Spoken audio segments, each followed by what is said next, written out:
நெல்லை மாவட்டத்தில் 4 இடங்களில் கேரள மருத்துவ கழிவுகள் முற்றிலும் அகற்றப்பட்டிருக்கிறது. விவரங்களை செய்தியாளர் சிவமணி வழங்க கேட்கலாம். சிவமணி, விவரங்களை பகிர்ந்துக்கலாம். ஸ்ரீராம், திருநெல்வேலி மாவட்டத்தில் இருக்கக்கூடிய 6 கிராமங்கள்ல 10க்கும் மேற்பட்ட பகுதிகளில் இந்த குப்பைகள் கொட்டப்பட்டது. கேரளாவிலிருந்து வந்த மருத்துவ கழிவுகள் உள்ளிட்ட பல்வேறு கழிவுகள் கொட்டப்பட்டது. கடந்த பல மாதங்களாக அந்த கழிவுகள் கொட்டப்பட்டதாக கூறப்பட்டது.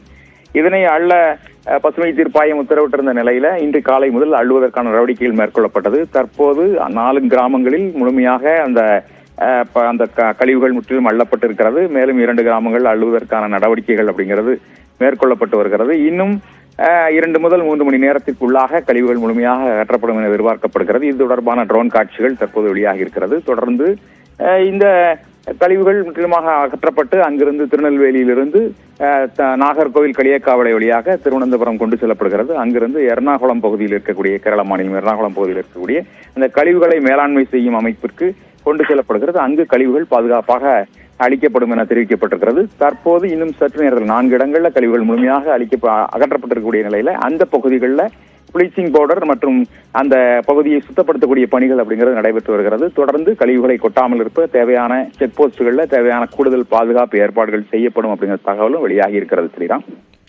தகவல்களை வழங்கியதற்கு நன்றி சிவமணி.